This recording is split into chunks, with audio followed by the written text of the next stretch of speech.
Paz e luz, muita paz, muita luz no teu caminho. Eu te abençoo em nome do Pai, do Filho e do Espírito Santo. Deus te ilumine. Estamos no jejum semanal e estamos aqui para orar por você, para conversar com você, pregar a palavra, profetizar.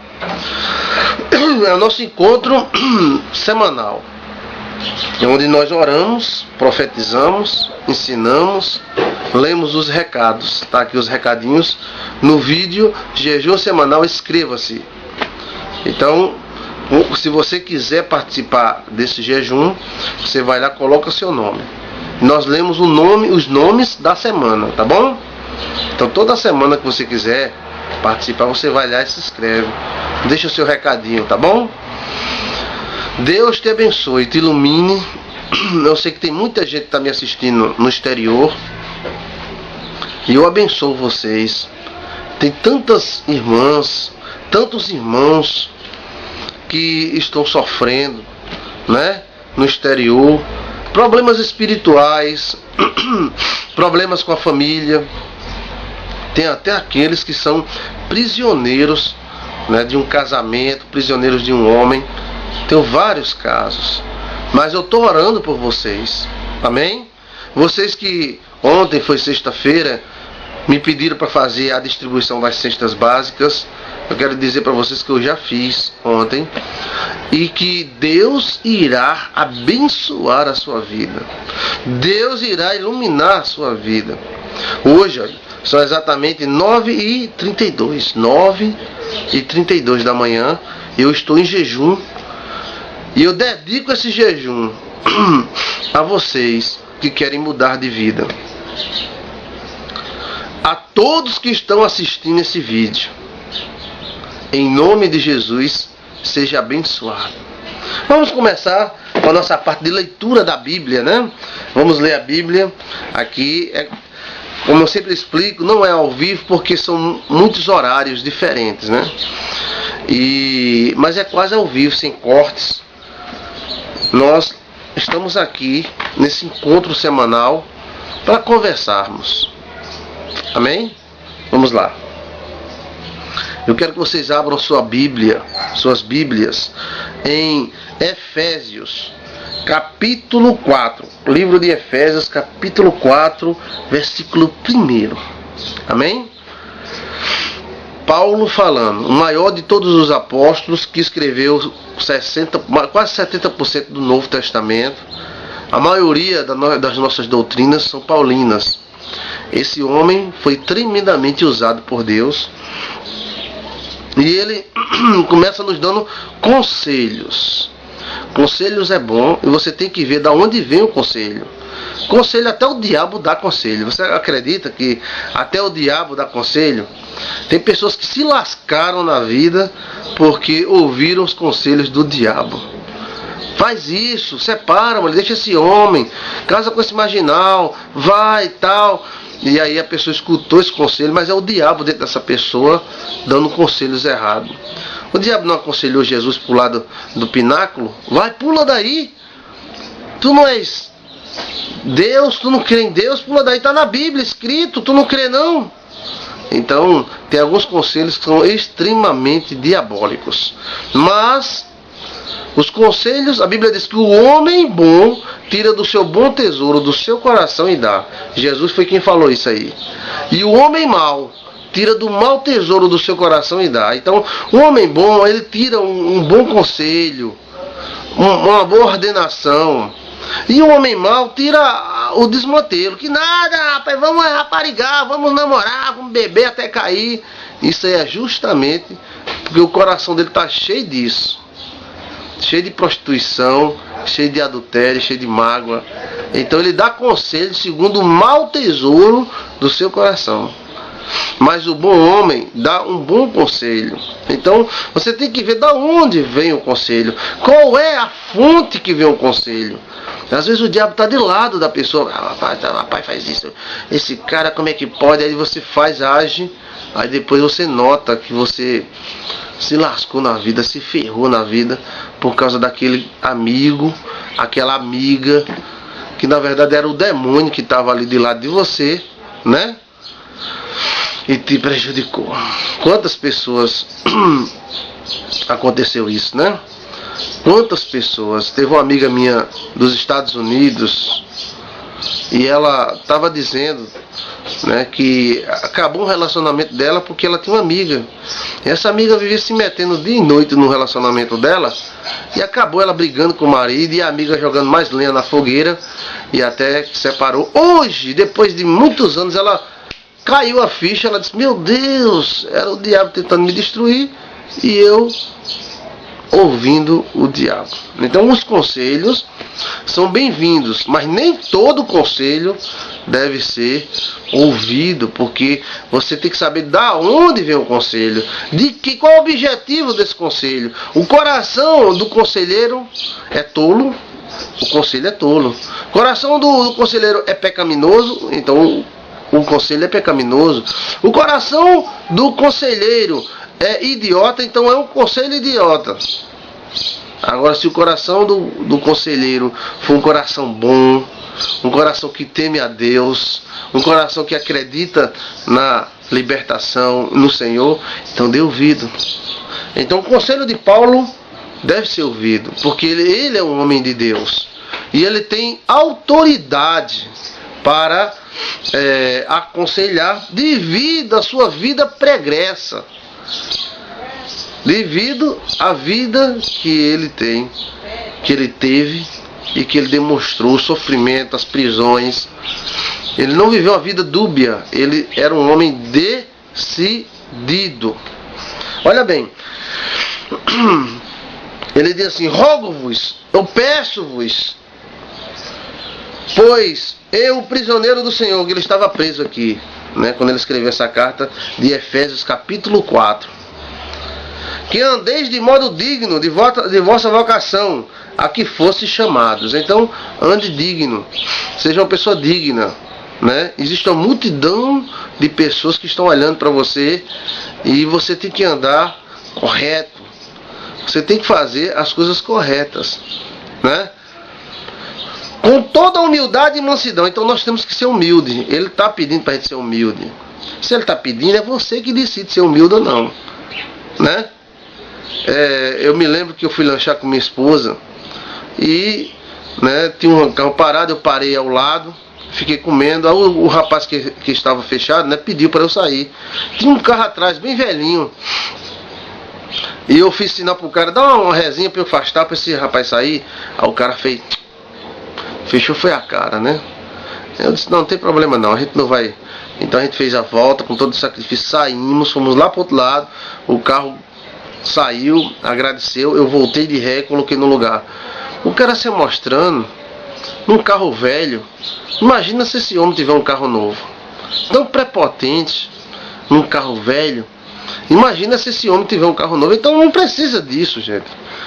Tudo que nós temos é a vida e a alma para Deus. Os bens são importantes. Queremos bens, queremos e vamos conseguir, amém? Mas isso não deve transformar o nosso coração. Tem gente que fica exaltado com besteira, com pouca coisa. A ver porque compra uma bicicleta velha, que compra uma moto, aí fica todo metido. Quem somos nós? Quem somos nós? Né? Por mais que Deus nos dê bens, patentes, todos os tronos desse mundo são temporários. Ah, pastor, eu sou o bichão, né? Como diz aqui no Nordeste, fulano é o bichão. Essa é gíria, né? De cada região tem uma gíria. Fulano é o homem, é o bichão, tal. Mas não vai ficar para sempre. Ninguém fica para sempre. Não estou desejando que caia não, que fique lá mesmo. Agora, todos os tronos são temporários nesse planeta, nesse mundo. Faraó, com toda a sua polpa, ele teve que sair fora. Um dia todos os homens vão sair fora. Pastor, eu sou o rei. E continue sendo, não tem problema não. Porém, chega um dia que o seu trono vai ter que ser ocupado por outro. Porque a gente vai embora. Então, não para que prepotência? Eu sou o cara, eu sou o tampa. E tem gente que fica prepotente por coisas que eles não fizeram. Por exemplo, uma mulher bonita. Eu sou bonita, eu sou linda. Você não fez nada para ser bonita. Deus foi quem fez você bonita. Então seja bonita, mas seja humilde. Ah, porque eu tenho uma poupança muito bonita, tenho um seio muito bonito, grande coisa. Deixa eu chegar a 60 anos para ver se fica o seio. Né? Tem uma mulher que chega a 60 anos muito bonita, nem que chegue mesmo, não tem problema não. Mas é a questão da humildade. Eu fico vendo, meu Deus do céu. Tem mulher que não tem quase nada e toda prepotente, tem homem que não tem quase nada. E vejo mulheres lindas e homens lindos que não são essas coisas, prepotência toda, né? Então ele diz aqui para a gente ser humilde. E em toda humildade e mansidão. Ser manso não é ser leso, não. Eu sou manso. O cara derruba a casa do cara e eu sou manso. Não, nada disso. Ser manso é não querer confusão. Né? A Bíblia diz que Moisés era o mais manso de todos os tempos. Porém ele matou um egípcio de arroxo. Claro, estava atingindo o povo dele. Então... a águia, o cara vai lá pegar um ovo da águia, a águia ataca o cara diz que a águia é brava. Não, a águia não é brava, não é brava. Ela está defendendo o que é dela. Mas mansidão é aquilo que é uma atitude que você não quer briga. Não é porque você é menor, tem medo de... Não, você não deve ter medo de ninguém. Mas você não quer briga. O que você puder fazer para não querer confusão, intriga, faça. Isso é mansidão. Na minha opinião, a Bíblia mostra isso, que a mansidão é isso. Não é ser um leso, um abestalhado. É você não querer confusão. Porém, se vier, no que depender de vós, a Bíblia diz, tenha paz com todos. Então, tem coisa que não depende da gente, o que é intriga, que não tenha. Mas que a gente não deve procurar, não deve, tá bom? Não, pastor, mas eu tenho razão. Às vezes a gente tem que abrir mão da razão para não querer confusão, que é exatamente isto que o diabo quer. Olha bem, estamos lendo Efésios capítulo 4, né? Você está lendo aí em casa? Preste atenção. Com toda humildade e mansidão, com longanimidade. O que é isso, pastor? Longanimidade. Que nome longo, né? Longanimidade é perseverança. Longo ânimo. Você não pode ser como as ondas do mar. Eu vou, não vou. Eu vou, não vou. Eu vou, não vou. Não. A Bíblia diz que as pessoas que são assim não conseguem nada de Deus. Porque começa tudo e não termina nada. Não tem objetividade na vida. Não tem longanimidade. Começa tudo e não termina. Você tem que ter longo ânimo. Não é um ânimo curto. Você tem que ser animado e continuar animado. Ser perseverante em tudo. Na vida, no casamento, com os filhos, com o trabalho, com os projetos que você projeta para o futuro. Você tem que ter longo ânimo. Se você inventar um negócio e não der certo, tenta novamente, não deu, aí parte para outro, mas não desiste, meu amigo. Tem gente que desiste. Eu conheço muita gente que só acha se for muito adulado, muito babado, muito paparicado. Vai, fulaninho, vai. Eu não sei se eu vou. Vai. Não, tá, eu acho que eu vou. Não, essas pessoas sofrem muito. Eu não estou aqui para criticar ninguém. Eu estou para dizer que muita gente sofre por falta de conhecimento. E a falta de ânimo é essa. Tem gente que não tem ânimo pra nada, é uma mosca morta. Vamos ali, bora. Aonde? Como é? Só falta o cara dizer, rapaz, vamos comer arroz. O cara diz, tá cozinhado. Ele não tem ânimo, ele não se levanta, ele não se acorda. E a Bíblia diz aqui, Paulo pedindo, tenha longanimidade, longo ânimo, seja perseverante. Não tem um ânimo pequeno não. Qualquer besteira, né? Às vezes o demônio usa até isso para destruir as pessoas. Um casal se separou. A mulher disse que o homem faltou de respeito com ela. 9 meses de casado. Aí eu procurei saber qual foi a falta de respeito, né? Uns dizem, ela enrolou e não disse o que era, que falta de respeito era essa. Um acha que foi um filme pornô que o marido assistiu. Bem, isso não é suficiente para acabar um casamento, é?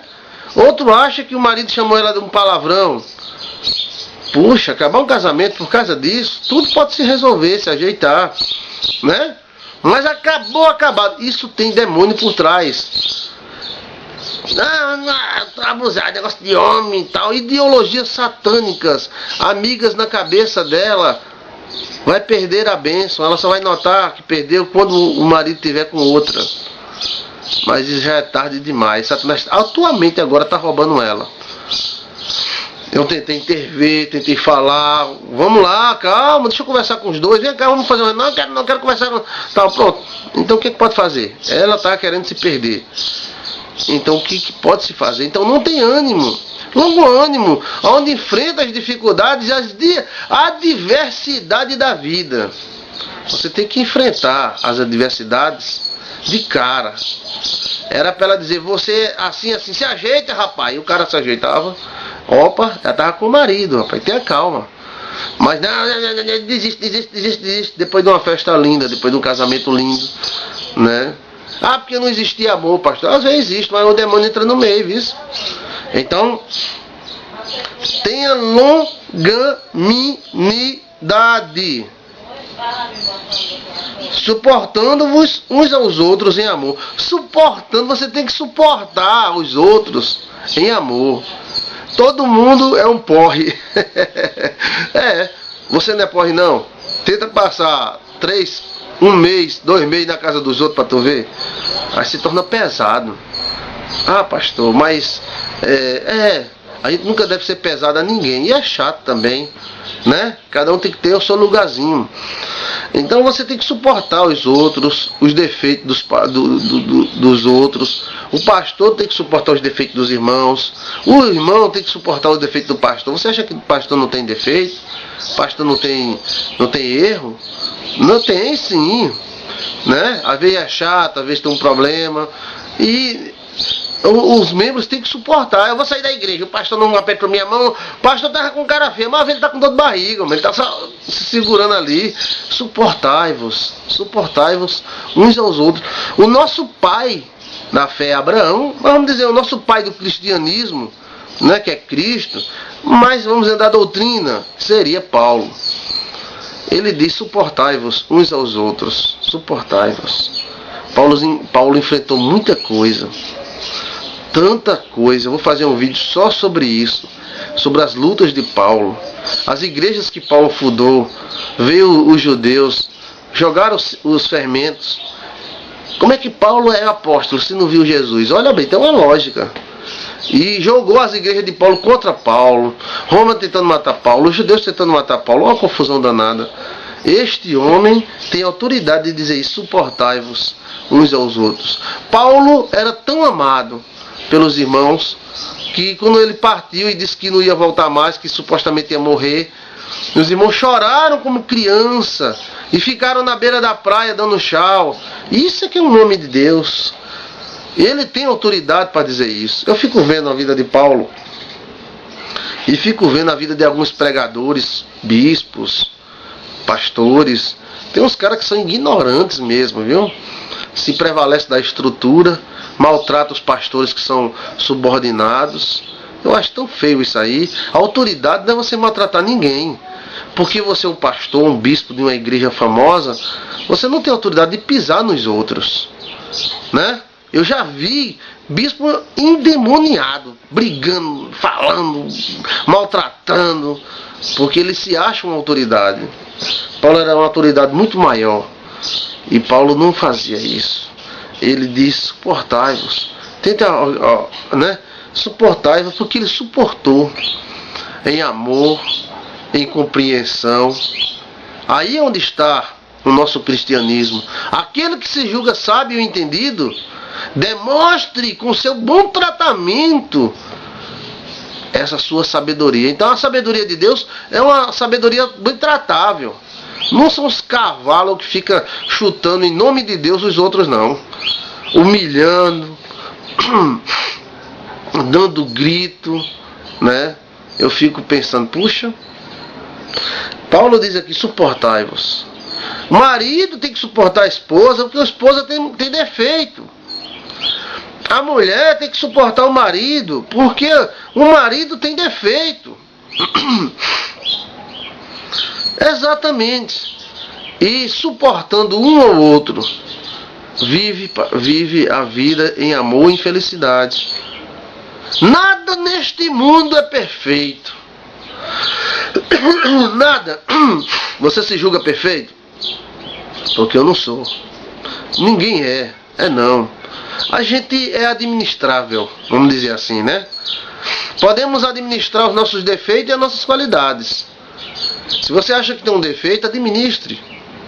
Se você acha que tem uma qualidade, administre também.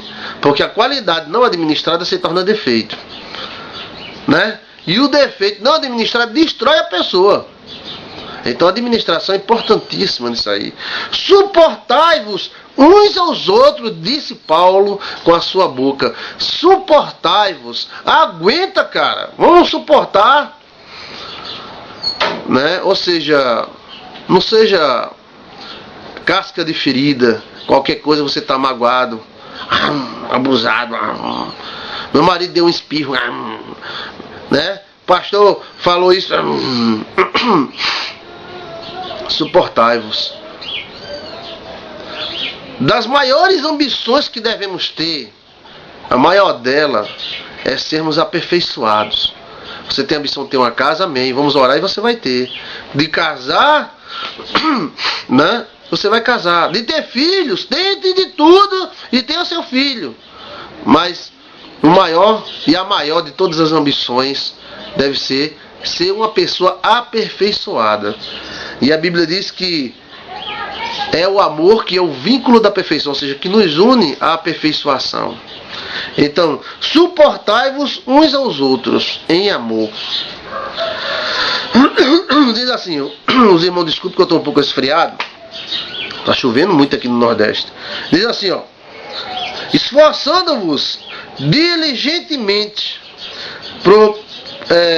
por perseverar a unidade do Espírito no vínculo da paz. Então a unidade do Espírito é feita na paz. Aquela tribulação, aquela briga toda, aquilo não é do Espírito, não. Você tem que ter paz, tranquilidade, né? Há somente um corpo e um espírito, como também foste chamados num só a esperança de vossa vocação. Há um só Senhor e uma só fé, um só batismo, um só Deus e Pai de todos, a qual é todos, Deus é teu Pai. Amém? Um só Deus e Pai de todos, o qual é sobre todos e age por meio de todos e está em todos. Então Deus está em todos, né? Aqui mostra aqui o inconsciente coletivo, né? Então falado, ele está em todos e age por todos, né? E através de todos. Então, às vezes você está triste, aí vem alguém, te ajuda, e você, ó, ali é Deus dentro daquela pessoa, né? Você está indo num mau caminho, aí chega uma pessoa e diz: fulano, vem cá, por favor. Tu vai, ó, se tu for por aí, tu pode se prejudicar, vai por aqui. O cara, é mesmo, rapaz, vai, é Deus, ele usou esse cara, é Deus dentro dele. Isso é o inconsciente coletivo onde Deus age. Deus sempre usa os corações bons e o diabo sempre usa os corações maus. A graça vos foi concedida, cada um de nós, segundo a porção do dom de Cristo, né? Quanto ele subiu às alturas, levou cativo o cativeiro e concedeu dons aos homens. Deus concedeu dons. Você tem um dom. Ah, pastor, não tem um dom de nada. Mas tem sim. Todo ser humano que está sobre a terra tem um dom, né? E esse dom é usado para o bem dos outros. Aquele que desceu é também o mesmo que subiu acima de todos os céus, para encher todas as coisas. E ele mesmo concedeu uns para apóstolos, outros para profetas, outros para evangelistas, outros para pastores. Então tem gente que quer ser tudo na igreja. O cara quer ser tudo, mas existe uma divisão. Uns são apóstolos, aqui, ó, daqui, ó. Diz assim, ó: concedeu uns para apóstolos, outros para profetas, e outros para evangelistas, e outros para pastores e mestres, com vista ao aperfeiçoamento dos santos, para o desempenho do serviço e para a edificação do corpo de Cristo. Então, não queira ser tudo, não. Queira ser o que Deus botou você para ser. Trabalhe dentro da sua humildade, né? Até que todos cheguemos à unidade e do pleno conhecimento do Filho de Deus, a perfeita varonidade, a medida da estrutura da plenitude de Cristo, para que não sejamos como meninos, agitados de um lado para outro, levados ao redor por um vento de doutrina. Então você não pode ser menino, né? Aqui eu não sei onde você está assistindo, mas aqui houve muitas doutrinas, né? Dente de ouro. Aí todo mundo correu para as igrejas dos dentes de ouro. Era todo mundo olhando a boca dos outros. O dente de ouro na verdade era uma binturação de ouro, ou o dente ficava dourado, né? Aí teve tanta gente, aí depois veio o caicai, né? Cai pra lá, cai pra cá, todo mundo, ei, eu quero cair, vamos cair e tal. Aí depois veio uma doutrina que o homem tem que ser barbudo, uma igreja que todos os homens têm que ser barbudo. Aí depois veio outra igreja dizendo que todos os homens têm que ser pelados, ou seja, sem barba, sem bigode, sem nada. Ou seja, aí teve gente que enlouqueceu, um pro lado, um para o outro, um pro lado, um para o outro. Se você é adventista, continue sendo adventista. Eu te amo como você é adventista. Se você é presbiteriano, continue. Se você é assembleano, continue sendo assembleano. Pastor, eu sou da igreja batista. Seja batista. Amém? Seja, não tem problema não. Agora não adianta você ficar correndo atrás de doutrina. O que acontece? A pessoa enlouquece, acaba se decepcionando e acaba rejeitando Cristo. Mas não é Cristo, são as doutrinas. Toda igreja tem doutrina de homem. Toda igreja tem uma doutrina do homem, que é a regra que o homem coloca. Você vai para a igreja universal, tem a regra do Bispo Macedo. Você vai para a igreja mundial, tem a regra do apóstolo Valdomiro. Nem por isso é errado. Você vai para a Batista, tem a regra do pastor presidente local. Você vai para a Presbiteriana, tem Calvino. Você vai para a Assembleia de Deus, Daniel Bergen, né? E a doutrina da igreja Assembleia de Deus, que é uma doutrina muito boa. Então você também não pode procurar chifre na cabeça de cavalo e ficar tentando achar uma igreja perfeita ou criticando todas as igrejas. Você tem que ter um lugarzinho, e lá nesse lugarzinho tem as leis próprias da igreja. Então obedeça. Se você está na igreja mundial, fique nela. Se você está na igreja universal, também. Está se sentindo bem? Fique. Pastor, eu não estou me sentindo bem na minha igreja. Vá para outra onde você se sinta, né? Eu sou da Batista, pastor. Eu gosto muito da igreja Batista. Então, glória a Deus, fique na Batista. Né? Você não pode ser como um menino correndo, sendo levado por um vento de doutrina de um lado para outro, diz aqui na Bíblia. Mas, seguindo a verdade em amor, o importante é amar. Pastor, eu sou adventista do sétimo dia. Glória a Deus. Ron Waiter, né? A visionária da igreja adventista, eu gosto muito dela, né? A senhora Ellen White, já li muitos escritos dela. O que tem? Guarda o sábado, guarde. Quer guardar com aquele, guarde. Pastor, eles são radicais, sejam. Cada um tem sua radicalidade, né? Mas em amor. Se você é adventista e não ama ninguém, você não é nada. Se você é assembleano e não ama ninguém, você também não é nada. Se você é neopentecostal, igreja mundial, universal, igreja do véu, e você vive criticando os outros, falando mal, então você não é nada. É o amor que nos identifica como cristão. Você não dá nem uma esmola a um doido, nem uma pratinha pro cego. Nunca ajudou ninguém, nem ajuda. Só pensa em si mesmo, o resto está tudo errado. Então, que cristianismo é o nosso? Né? Se nós pensarmos assim. Então, olha bem. Mas seguindo a verdade em amor, cresçamos todos naquele que é a cabeça, que é Cristo. Né? De quem todo o corpo bem ajustado, solidificado pelo auxílio das juntas. Ele mostra que Cristo é o corpo, né? Nós somos solidificados nele através das juntas. Diz assim: isto, portanto, digo, e no Senhor testifico, que não mais andeis como também andam os gentios, na vaidade dos seus próprios pensamentos, obscurecidos de entendimento, alheios da vida de Deus, por causa da ignorância em que vivem, pela dureza do vosso coração, do seu coração, os quais, tendo se tornado insensíveis, se enganam a dissoluções, com avidez, cometeram toda a sorte de impureza. Então, o mundo comete toda a sorte de impureza mesmo. O mundo, quanto mais sujeira, melhor. Não siga o mundo, não. O mundo é enganoso. né? Então, no capítulo 5 diz assim: sede, pois, imitadores de Deus como filhos amados. Olha, não saia da vossa boca nenhuma palavra torpe, e sim unicamente a que for boa para edificação, conforme a necessidade, e transmita graça aos que ouvem. Não entristeçais o Espírito Santo, versículo 29 e 30 do capítulo 4. Não entristeçais o Espírito de Deus, no qual fostes selados para o dia da redenção. Longe de vós, toda a amargura e cólera e ira, gritaria, blasfêmia, né? E bem assim toda malícia. Antes sede uns para com os outros benignos. Você tem que ser benigno, um para com o outro. Tem uma coisa que você nota que o cara está sendo prejudicado, então vá lá, mesmo sem ele saber, ajude. Aí você é benigno. Pastor, mas ele não tô nem aí, pastor.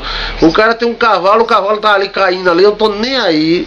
Mas custa você, né, dar uma ajudinha? Ah, pastor, o cara botou o lixo fora, os cachorros estão tudo rasgando o lixo dele. Vai lá, tange os cachorros, bota o lixo no lugar. Não precisa nem ele saber. Aí você será benigno. Amém? Antes serdes uns para com os outros benignos. Querer o bem dos outros. Compassivos. Compreensivos. Né? Perdoando-vos uns aos outros, como também Deus em Cristo vos perdoou. Amém. Eu senti no coração de ler esse texto hoje, no jejum semanal, porque eu tenho certeza que alguém deve estar precisando desse texto. Livro de Efésios, capítulo 4, o capítulo quase todo. Amanheci o dia pensando nesse texto. E esse texto, eu desejo que você medite nele e pense nos exemplos bons que Deus, através de Paulo, nos deu em Efésios capítulo 4. Amém? Deus vos abençoe e vos guarde. A santa palavra do Senhor esteja no nosso coração, em nome de Jesus. Amém. Pois bem, pessoal, você tem que aperfeiçoar o seu modo de pensar. Se você pensa e está dando tudo errado, você tem que mudar esse pensamento. É aquele negócio, time que ganha, ninguém muda.